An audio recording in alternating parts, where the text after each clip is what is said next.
There's a certain kind of quiet that only settles in a house where you're treated like a ghost. It's not peace. It's the sound of being invisible. For years, I breathed that silence, thinking it was the price of admission to my own family. I was the designated problem, the convenient explanation for every crack in the perfect facade my parents so carefully maintained. If my brother Mark got a bad grade, it was because I was a distraction. If an heirloom vase was broken, my clumsiness was the culprit, even if I was in another room. I was the family scapegoat, the built-in excuse for a life that wasn't as perfect as the photos on the mantelpiece suggested. Last week was my father's birthday dinner. The air was thick with forced smiles and the clinking of silverware. Mark announced he was dropping out of his pre-law program to find himself, a journey apparently sponsored by my parents' endless forgiveness. My mother's smile barely flickered. "Well, every artist needs his muse," she'd said, patting his hand. When I mentioned I'd received a commendation at work, a small but significant honor I had worked tirelessly for, my father just grunted and said, "Don't let it get to your head. We all know you have a tendency to be over-ambitious." It was a dismissal so clean, so practiced, it was almost an art form. I was the reliable, responsible one, yet my successes were warnings, and my brother's failures were romanticized. But something is different now. A letter arrived 2 weeks ago, not in an email, but on heavy, cream-colored stationery sealed with wax. It was from Eleanor Vance, my late grandmother's best friend and executor of her estate. I hadn't seen her in a decade. She wrote that she was coming to town and insisted we meet, mentioning that my grandmother had left something specific for me, something she was entrusted to deliver only when she felt the time was right. For the first time, the silence in the house didn't feel like my sentence, it felt like a waiting room. My grandmother was the only one who ever really saw me. While my parents were busy polishing Mark, their golden boy, she was teaching me how to play chess. "Never let them see your next move until it's too late," she'd whisper, her eyes twinkling as my knight captured her rook. She was my champion, my safe harbor. When she passed away from a sudden illness 10 years ago, the light in our house didn't just dim, it went out completely for me. Her absence created a vacuum that my parents filled with even more criticism, as if my grief was an inconvenience. My mother packed up all her photos within a week, claiming it was too painful to see them, but I knew the truth. She was erasing the one person who had ever taken my side. The injustices weren't always big, dramatic events. Most of the time, they were 1,000 tiny cuts. I remember one Christmas when I was 16. I'd saved up for months from my part-time job to buy my dad a rare first edition book by his favorite author. I was so proud I could barely sleep the night before.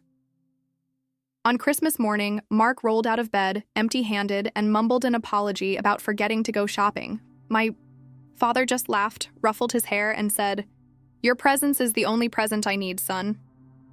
When I gave him my gift, he unwrapped it, glanced at the cover, and set it aside with a polite, "Oh, that's nice." He never read it. It's still on the highest shelf in his study, collecting dust, a monument to my misplaced effort. Then, there was the car incident. When Mark turned 17, a brand new convertible was waiting for him in the driveway, a surprise gift. He crashed it less than a month later, street racing with his friends. My parents hired him the best lawyer to get the ticket dismissed and paid for the repairs without him ever having to do a chore or get a job. A year later, when I got my license, I asked if I could use my grandmother's old, reliable sedan to get to my job, which was across town. My father sat me down and gave me a long lecture on financial responsibility, explaining that gas, insurance, and maintenance were burdens they simply couldn't afford to take on for a second car. He suggested I take the bus. I worked double shifts. For a year to buy my own used car. Mark got a second chance, a clean slate, and a restored vehicle. I got a lesson in the family hierarchy. It was clear, he was the investment and I was the expense. These weren't just double standards, they were the foundational laws of our family. He was born to receive, and I was born to endure. Eleanor chose a small, quiet cafe downtown for our meeting, a place with soft lighting and the scent of old books and coffee. She was exactly as I remembered her, elegant, with a gaze that didn't miss a thing. There was no pretense, No small talk about the weather. She looked at me, really looked at me, and it felt like coming up for air after being underwater for a decade. She spoke of my grandmother not in hushed, somber tones, but with a vibrant energy, as if she had just left the room. She talked about her wit, her sharp business sense, and her unwavering belief that a person's character was their only true currency. Then she slid a heavy leather satchel across the table. "Your grandmother, Evelyn, was a remarkable woman," Eleanor began, her voice steady and clear. "She was also one of the shrewdest investors I ever knew. She built a small inheritance into a considerable fortune, but she was deeply private about it. She saw the tendencies in your parents, their focus on appearances, their coddling of Mark. She worried that her legacy, everything she had built, would be squandered on frivolous things or used as a tool of control." My breath caught in my throat. Inside the satchel were not just letters, but thick stacks of legal documents, deeds, brokerage account statements, trust paperwork. It wasn't a small inheritance, it was a life-altering fortune. My grandmother had secretly and systematically built a portfolio of real estate, stocks, and private equity that was worth millions, and she had left all of it, every single penny, to me. Eleanor explained the terms of the trust. My grandmother had set it up so that it would remain under Eleanor's stewardship until I either turned 30 or, in Eleanor's judgment, I possessed the maturity to manage it myself. Eleanor smiled softly. Evelyn's instructions were very clear on that last point. She said, "Clara has been an adult since she was 10 years old. She's ready." I agreed. But there was more. At the bottom of the satchel was a small velvet box. Inside was the key to my grandmother's house, the beautiful Victorian home on the other side of town that my parents had convinced me was sold off years ago to cover family debts. It hadn't been sold. It had been waiting. My grandmother had left it fully furnished, with all the taxes and upkeep prepaid for the next 5 years through the trust. It was mine, free and clear. I couldn't speak. The numbers on the pages blurred through my tears. It wasn't just the money. It was the overwhelming, crushing weight of being seen, of being chosen. The dust-covered book on my father's shelf. The bus rides to work, the constant grinding feeling of being worth less. All of it felt like a story about someone else. My grandmother hadn't just left me wealth. She had left me proof. Proof that I wasn't invisible. Proof that my quiet resilience wasn't a flaw, but a strength she had admired. She had seen my cage, and from across the years, she had handed me the key.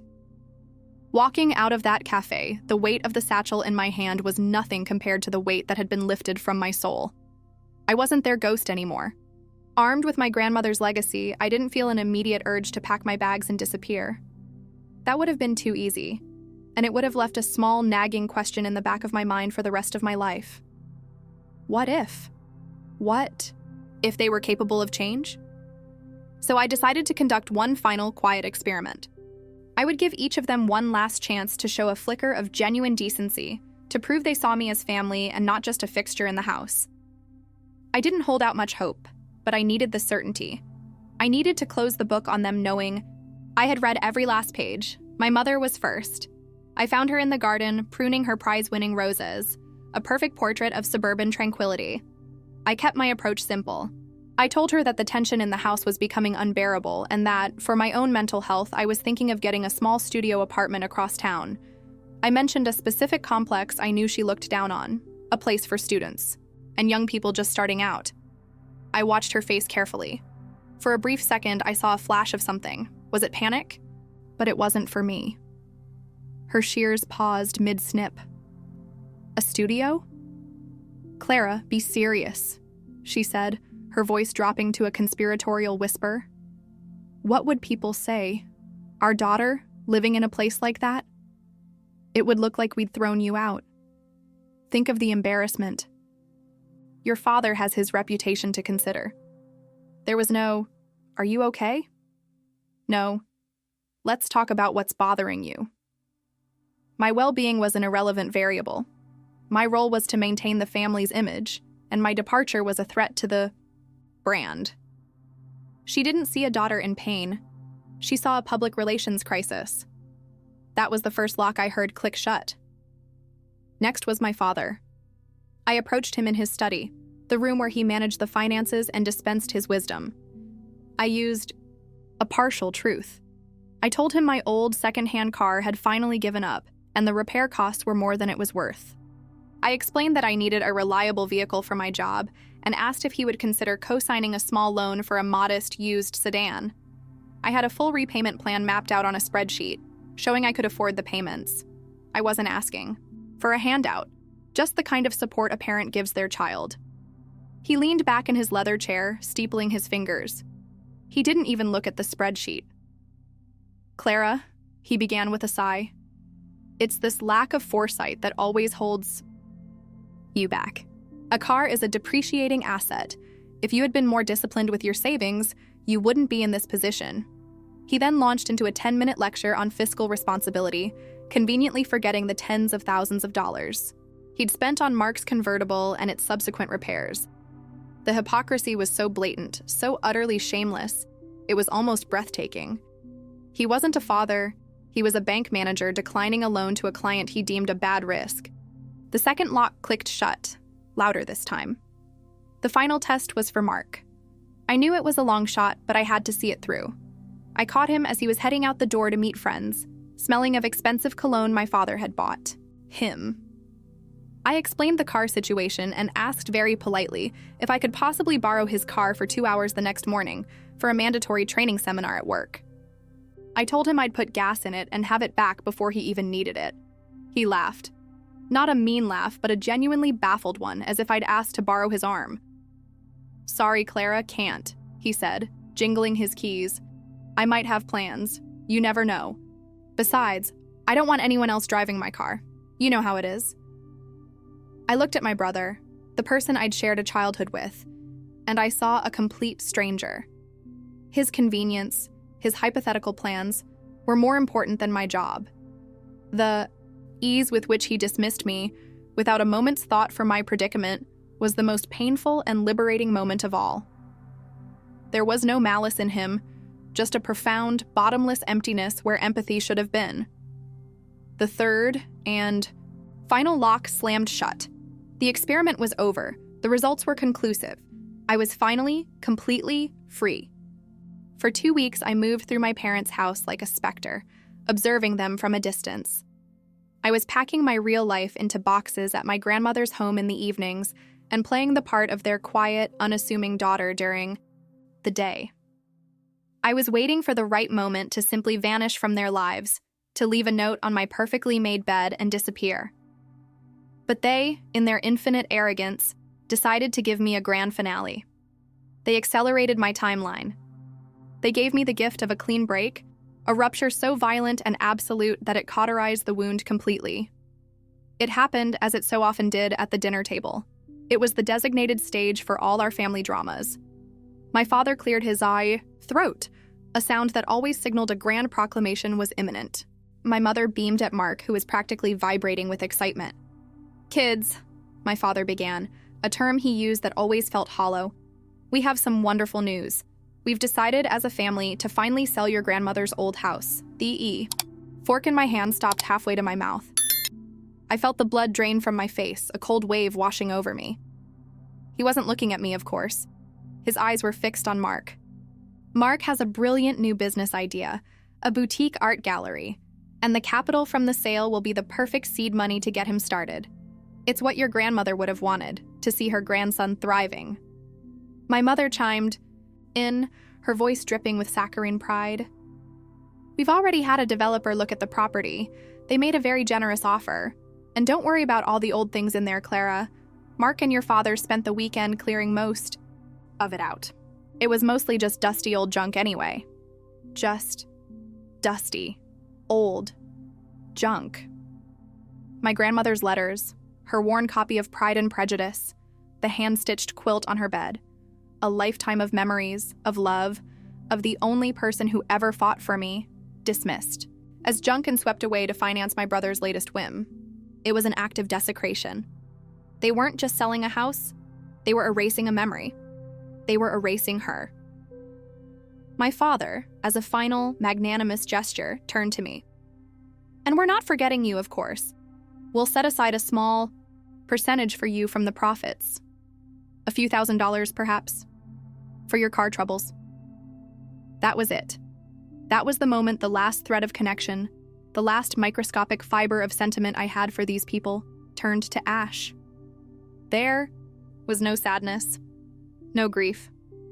The pain I had carried for years had finally, blessedly, transmuted into something else. It was a cold, hard, and immaculately clear rage. They had trespassed on holy ground.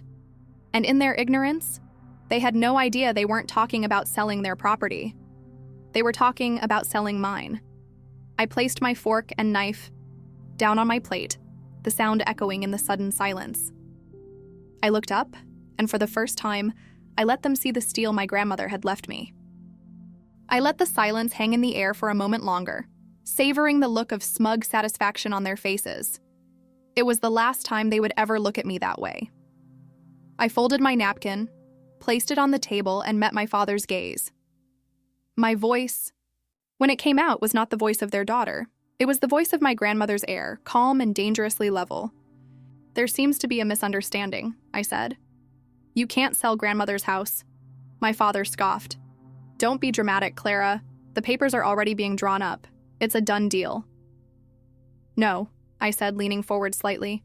"It's not, because you don't own it. I do." I reached into my purse and retrieved a single folded document. I slid it across the table. It was a copy of the deed, notarized and filed with the county, my name clearly printed as the sole proprietor. Grandmother left the house along with her entire portfolio exclusively to me. It seems she had a remarkable amount of foresight. The color drained from my father's face. My mother's jaw went slack, her perfect hostess smile frozen in a grotesque mask of disbelief. Mark just looked confused, as if trying to solve a math problem beyond his comprehension. That's not possible," my father stammered. "You're lying." "Am I?" I asked, my voice as cold as ice. "She saw you for exactly what you are. A man who lectures about fiscal responsibility to the daughter who pays her own way, while writing blank checks for the son who treats life like a game." "And you," I said, turning to my mother. "She saw your obsession with appearances, with what the neighbors think, caring more about the facade of a happy family than the actual happiness of your own child. She knew you would squander her legacy, so she protected it. She gave it to the one person she trusted to honor it." My mother found her voice first, a shrill, panicked sound. "Clara, honey, let's not be hasty. This is a family matter. We can keep this all in the family." "There is no we," I cut her off, the words sharp and final. "And there is no family. Not anymore. You proved that when you treated my grandmother's memory as junk to be thrown away." I stood up from the table, my chair making a soft scraping sound on the hardwood floor. "And for the record, Mark, when you and Dad were trespassing this weekend, you weren't just clearing out junk. You were removing my personal property from my real estate. My lawyer, Ms. Vance, will be in contact to arrange for its immediate return." Mark's face was a comical picture of horror. The idea of a lawyer, of actual consequences, had finally pierced his bubble of entitlement. My father was speechless, his face a mottled red and white. They were finally seeing me. Not the scapegoat, not the ghost at the dinner table, but a woman holding all the cards. I didn't raise my voice. I didn't need to. The truth was a force all its own. "I'm leaving now," I said, walking towards the front door. "Don't contact me. Don't try to find me. You are no longer a part of my life." I didn't look back as I closed the door behind me, the satisfying click of the lock sealing them into the perfect, hollow life they had built for themselves. It's been a year since I closed the door on my old life. I'm writing this from the sunroom of my grandmother's house, which I now just call home. I spent the first 6 months restoring it, not changing its character, but polishing it until it shone, filling it with light and warmth and books. The silence here is different. It's the sound of peace, of belonging. Eleanor has become the mother I always needed, a mentor and a friend. We manage my grandmother's legacy together, and last month we officially launched the Evelyn Vance Grant, a scholarship for young women entering trades and STEM fields. women with grit and determination, the kind of women my grandmother always championed.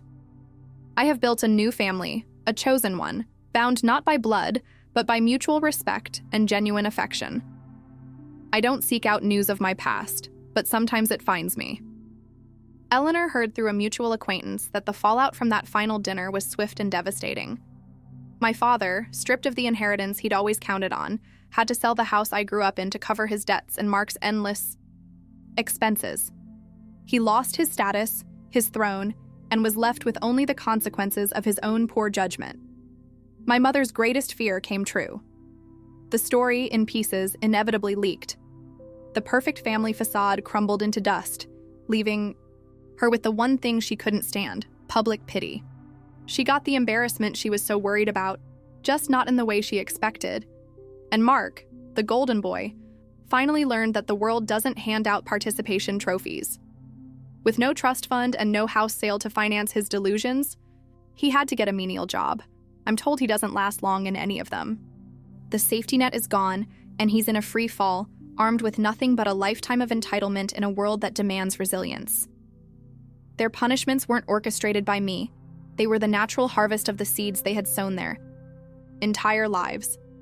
They built their own prison of arrogance and greed, and I simply walked away with the key. My story isn't about the satisfaction of revenge. It's about the peace of reclamation. It's about reclaiming your worth when others have tried to strip it away. I know there are so many others who have felt like the ghost in their own family, the designated scapegoat for problems that were never theirs to carry. The most powerful thing I learned is that the moment you stop seeking validation from those who are incapable of giving it is the moment you become truly free. If you've ever felt this way, know that your story matters and your strength is real. Share your own journey of breaking free in the comments below, and let's continue to build a community where every voice is finally heard.